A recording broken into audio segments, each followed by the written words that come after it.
Welcome back. So today we're going to be talking about the 2024 and 2025 open house rules, crack the compliance code. This podcast was motivated by a lot of you who are expressing concerns about how to actually conduct yourselves and lead generate at open houses. And what we're doing today on today's show is we are really diving into all the specifics and all the the do's and the don'ts. You'll be relieved to know that for the most part, things are going to stay pretty much consistent to the way you're accustomed to doing business, but we are going to help you avoid some of the compliance nightmares. And what we're going to see, Julie and I were just talking about that this morning with a broker, is we're going to see probably the next, I would say 6 months or so, you're going to see a lot of compliance issues that are going to start becoming public. You're going to see a lot of MLSs charging fees. You're going to be seeing a lot of agents having trouble with understanding why they're being called on the carpet for this issue or that issue. So we're doing our best to help you avoid all of these issues, all these potential problems, and a lot of which are going to be associated with some costly fines. So along those lines, here's what we're going to do. We're going to give you this information, and if you want the notes for today's podcast, and all of you will, make sure you subscribe to harrisrealestatedaily.com. That is our daily newsletter, thus the name, harrisrealestatedaily.com. We put our long-form notes at harrisrealestatedaily.com, so you can just go there, download the notes, use these notes for your office, use these notes for your brokerage, send these notes to the agents on your team. Just have these notes at the ready so that you know you are operating off best of breed. And if you, frankly, are a broker or you're a team, you want to have notes or these notes so that you can then, document the fact that you did indeed tell your agents essentially what rules to follow as pertains to open houses. So that is our goal, is to make your lives easier, educate you, motivate you without any further delay. Julie, let's jump in. That's right. So some of you are nervous about holding open houses in the new, more regulated environment. There is a lot of misinformation about what you can and cannot do these days. And a lot of that is not your fault. Different MLSs, different brokerages, different states.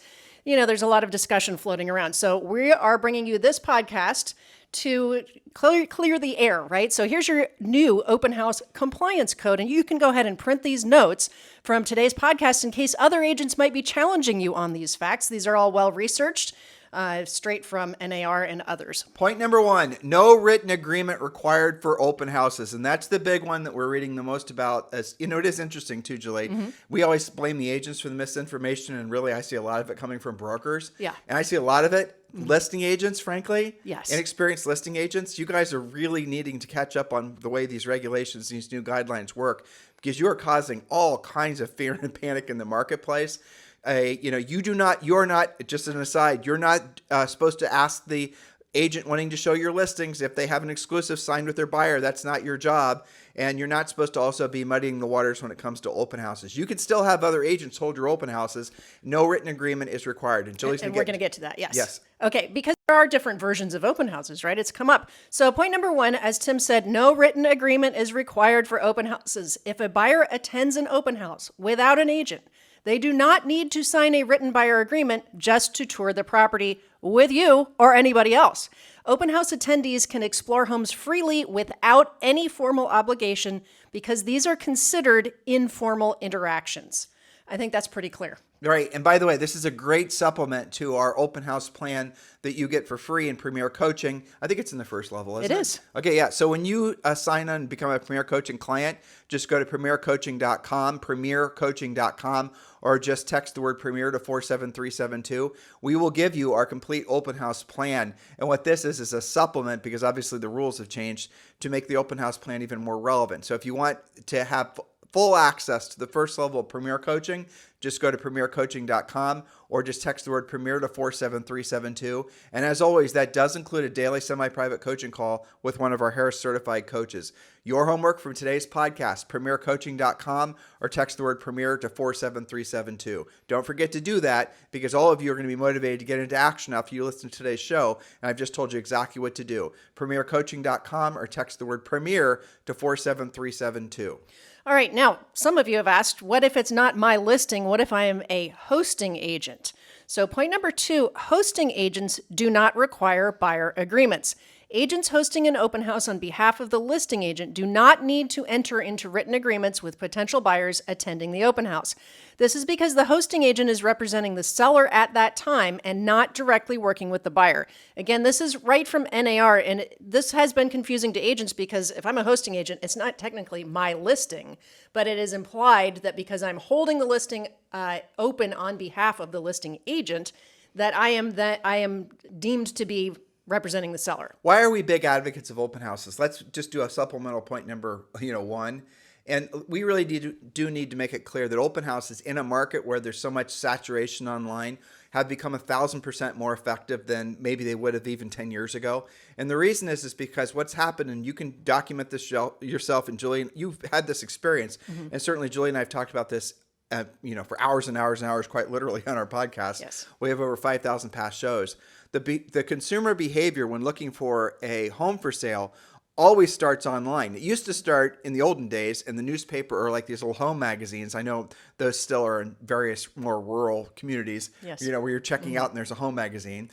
But yes, so that's where the home search would start. Now it's starting online. So that means your least motivated, least qualified, least interested lead is the online lead, which I think you need to be connecting the dots here. That's the reason, one of the main reasons Julie and I have never been advocates of buying online leads, because they're the worst, in terms of motivation. And you guys spend the most money. Some of you are spending 30, 50, 100 bucks per very unmotivated online lead. And I think personally, that whole, the online lead buying, especially for buyer leads, is finally in its, Demise. Yes, I was trying to think of a more decline. Exactly, but because the industry's figured it out, yes. And there's been, agents have validated that indeed online leads are the least motivated. Well, there's not. I'm not saying there's not a place for those types of leads, but just understand when you're getting an online lead and you're saying, well, this lead isn't any good, it's because they're online. They're just getting started. Then after that, what people have a tendency to do is they will go to one of the big, they might go to a portal, do more searching. Maybe they did their searching initially online. It doesn't really matter. But after that, then they start honing in on different communities. So almost always people, especially if they're not moving out of state or, across the country or internationally, they're going to live in the same community. They're going to live, the kids want to go to the same school, all those types of things. So what they do after this, they start searching in particular neighborhoods if they hadn't already started doing that. And then those are good searches, those are good leads. And then what happens is the best ones are always the ones driving, looking for the newest listings that aren't yet online. So how consumer behavior has changed is before they would go online and they'd find everything for sale. But now the industry is essentially starting to put, signs in yards and letting people know about homes that are going to be for sale. And agents or rather consumers are then driving the neighborhoods of the communities that they want to live. So by the time you meet somebody in an open house, depending on the price point, a first-time buyer open houses have a tendency to be a little bit less focused. But if you're working in a move-up price range, those folks going through those open houses have already decided they want to live in that neighborhood, in that school district, in that exact community, probably in that exact house. And, the whole thing. So those buyers are going to be the ones that are going to be the most qualified, the most motivated, probably already, done with their financing. And they're going through open houses, which tells you that they're not committed to a real estate agent. And what do we know? Most consumers will work with the first agent that they meet. Now, meet is not online. Meet is face-to-face. And I know some of the online lead sellers have confused you guys over the years that meet includes, dripping on them. It doesn't. It's when someone meets you first time face-to-face. So here you are holding an open house in a neighborhood that they want to live, and you're meeting these guys and you're learning that they have a house to sell in the adjacent community. They're wanting to move before school goes back, all these other types of things. That is a really kick-ass lead. Those types of leads are the ones that you don't need that very many of those types of leads to have an amazing year. You don't have to have that, that number of leads, that many leads to establish yourself in that community as somebody really dominant, especially when you follow our open house plan, which does involve, getting to know the neighbors and inviting them to the open house and things like that. So you guys get it? It's one thing for a store to run ads, right? A store is going to run billboards. They're going to run online campaigns. It's another thing for someone to show up at the store and walk in the front door. Do you see how intuitively you already know what I'm telling you is true? What we're saying are the people that actually are walking in the front door of the store, to buy the iPhone. Those are your buyers. The people that are just researching online, they're just researching online. People walking into your open house, those are real buyers. especially in the move up price ranges. Does that make sense, Julie? It absolutely does. And I just want to add a little reminder to you, especially in those move up price ranges, we can't go without saying that those are listing leads too. Yep. Oftentimes people in that very neighborhood, and we used to hear this because, we used to sell real estate for a living before we did this all the time, is they would say, I'm seeing who is working in the neighborhood and I'm seeing which agent who's already here that I like. They are actually observing you. How are you handling that open house? Are you getting good attendance? Are you professional? Don't be surprised when people are secretly interviewing interviewing you via your open house to maybe interview for the listing. Do you understand what Julie just said? So a lot of your attendees, when you're holding an open house, are going to be neighbors that are knowing that they're going to be putting their houses for sale sometime into the future. They obviously have a previous agent that they bought the house with, but that doesn't necessarily mean that agent just got that listing. But, maybe the agent maybe they're not even around anymore. Exactly. You get the point? So open houses really are one of the most effective ways. It's essentially like, just going back to the store comparison.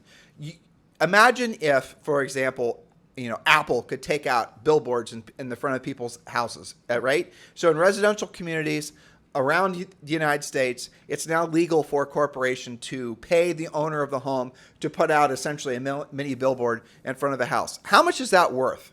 Millions and millions, if not billions of dollars. That's how much it's worth, because that is an incredibly targeted ad. That is what you have when you do an open house. That is what you have when you have open house signs that are sprinkled all over the community with your name on them. Julie and I teach you guys how to do in Premier Coaching. We called it the Harris Tour of Homes. Yours would be whatever your name is, Tour of Homes. And then you get these little corrugated signs. You sprinkle them all over the community. Maybe you hold one home open. Maybe you hold 3 homes open all at the same day. Maybe the first home's open from 10 till noon. The next one's open from 12:30 to 2:30. You guys get the point. And then what you'll see are the really motivated folks who are going to be going to all of your open houses. But the main important thing, really what I hope you're internalizing is, especially in the move up price ranges, most, if not all, of your buyers or all the attendees of the open houses will have homes to sell. So you need to approach all of them as potential listing leads, because they are. Yeah, think about it. There's not that many instances in real estate where you can have one event and multiple contacts, all of whom probably have motivation on some level or another, and many of whom, in the case of the open house, and to your point, have kind of self-pre-qualified. That's why they're right in front of you on that day, in that house, in that neighborhood. Okay, so number 3 is something that I needed a bit more clarification on, because there's been so much discussion about it. What about personal showings and live virtual tours? Well, written agreements are needed for personal showings and live virtual tours. This is when your open house lead doesn't buy what you're holding open, and now you have made them into a potential client. So here are the rules. Once an agent begins actively working with a buyer, what does that mean? Meaning they start providing services such as identifying properties and or scheduling personal home tours. A written buyer agreement is required before any private showings or live virtual tours. Now, NAR defines a virtual tour as a live agent-guided tour in which the buyer is not physically present. For example, the agent walks through the property using a video communication like Zoom or FaceTime. These types of live virtual tours are treated the same as in-person showings, okay? Keep that in mind. Hold on. Okay, I see your next point. Clarification. I know it's confusing. No, I was about to ask you your next point. Sorry. That's okay. So what about pre-recorded video tours? They do not count as live tours. So this is the differentiator on this rule, okay? Is it live or isn't it? What constitutes live? Well, a pre-recorded video is not a live tour, so no written buyer agreement is needed for those types of marketing materials, right? So let's say that I got in my text from you, listing agent, a tour that you pre-recorded, and I look at it and I think that really matches, Bob and Betty's needs. I can send that to them without a written agreement because I didn't do it live. I wasn't on FaceTime walking through the house. I think this is a confusing rule, and I'm not sure agents are going to stop and say, wait a minute, am I live or not live? It's a video tour. How does it count? And that's why I wanted to put that in today's show, because I think it is pretty confusing. I have so many fundamental issues with what you just read. I know. But it's so insane, because really ultimately I'm just imagining how there's going to be some sort of widget that's going to be catching agents Yeah. doing. Where's the compliance on Oh this my one, gosh, right? it's so nuts. I mean, we've talked about this before. Julie and I are doing our best to hold our opinions back on all this litigation. It kind of seeps through occasionally. Yeah, but they're out there in the wild having to deal with this. And we can all have our opinions and laugh over a cup of coffee, because fact is, in 6 months, little in 12 months, a lot of this stuff is going to have sorted itself through, and you're not going to necessarily have things that are first, frankly, very confusing, but also, how is any of this in the best interest of the consumer? It just doesn't even make sense. Yeah, well, but here's the thing, and I've had some discussions with agents about this. What you just said is the very reason that open houses are firing up and getting more action, because the buyers out there also are reading headlines. They're a bit confused, and their reaction has been, well, what if I'm not ready to sign with anybody? I'll just wait for it to be open. I'll just watch the homes in the neighborhood I want to live in, and I'm going to go to the open houses so I don't have to deal with any of this. Yeah. So, I mean, that's true. That makes total sense, because a buyer is going to be conflict avoiding. And if the buyer's agent doesn't have the skill set to explain what the benefits to the buyer is from being buyer agent being their exclusive buyer agent, yeah, I can understand why this potential buyer would want to avoid the conflict of having to. Or the confusion. Yeah, exactly. That makes total sense. By the way, we are, in the midst of really drilling down on the ethical real estate professional designation. Julie's going to share with you a little bit more information about that. But the great news is that designation should be wrapped up within the next, I don't know, maybe 2 weeks.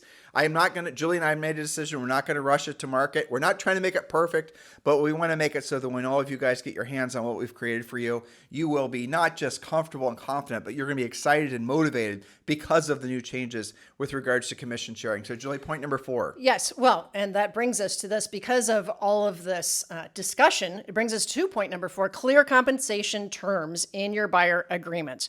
You're not going to have an instance where you can just dodge the agreement. So get that out of your minds. I know some of you are thinking about just skipping it. That's not an option. Any written buyer agreement, which is now required, must clearly outline the compensation terms, whether it's a flat fee or percentage of the transaction. Agents, remember, cannot receive more compensation than agreed to with the buyer in those contracts. So that brings us to what Tim was just talking about and reminding you about. Sign up for your new ethical real estate professional designation and buyer presentation today so that you can get those signatures. Well, get on the list to be invited to the webinar that we're going to be doing sometime in the next couple of weeks. And the easiest way to do that, really the only way to do that, is text the word buyer, B-U-Y-E-R, to 47372. Text the word buyer to B-U-Y-E-R to 47372. I know. Why can't I just say? It's so weird. I trip over buyer. Anyway, the ethical real estate professional designation is going to be the industry's preeminent designation for agents who really want to embrace the changes. Remember, guys, the greatest fortunes have always been made during the greatest times of change. Is anyone doubting that we're in one of the greatest times of change now? There are so many reasons to be optimistic about what's going to be happening in the real estate future the next 6 to 12 months and beyond that. Interest rates are going to go down. All the political headwinds are going to be behind us. We're going to be looking for, frankly, a lot more, the inventory up around the country of homes for sale is really through the roof. There's still a lot of buyers that are sitting on the sidelines, a lot of them for emotional reasons, a lot of them, frankly, the reasons Julie just said, because of the confusion. So I want you to imagine, you now are comfortable and confident explaining your value and being able to, frankly, be, I would say, even motivated because of the changes in the commissions, because here's what's happened. There's so many buyer agents out there that don't have the skill set to explain to the buyers why they're going to want to work exclusively with them. So those buyers agents are frankly struggling, and we're seeing it happen. The number of transactions around the country is definitely taking a dip. I don't know about a dive, but definitely a dip, because the buyer agents just simply sent over these sort of onerous contracts to the buyers and said sign it without knowing how to explain it, because buyer agents really up until last month did not actually have to provide explanations as far as how they were being paid. The buyer agent commission was an entitlement to the transaction.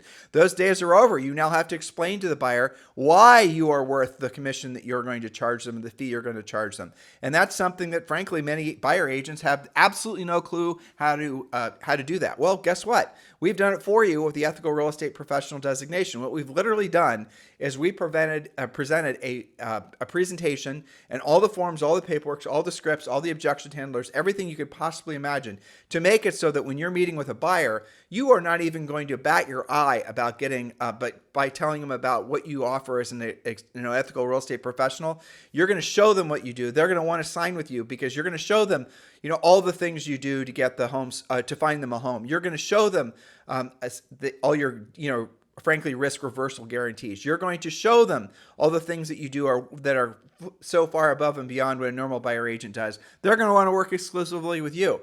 This is the time of change that you've been waiting for. Many of you don't realize you've been waiting for it, but you have. You've been waiting for a time in the marketplace where, frankly, someone with skills and ambitions is going to be of a step far beyond the other agents who are, running around in circles, not knowing what to do. Greatest times of change create the greatest opportunities and create the greatest fortunes. Realize that the times are not going to go back to where the seller's just automatically going to be paying the buyer agent commission. You're going to have to ask for it. We're going to tell you how to do that in the form of concession. We're going to show you how to, work it so that if the buyer wants to finance it, they can finance it. We're going to explain how you can explain to the buyers and your sellers, obviously, how you're going to be paid. And it's not something you're going to be nervous about. 12 months from now, the industry probably for the most part is going to be bifurcated. There's going to be agents that have frankly embraced the new skill set necessary in this marketplace and the ones that haven't. Only 50% of all the 1.5 million members of the National Association of Realtors sell homes every year. Do you guys think it's going to be less than that as a percent? Do you think agents selling homes is going to go, it's going to maybe be only 30%? And that means 70% of the agents aren't selling homes? It's possible, isn't it?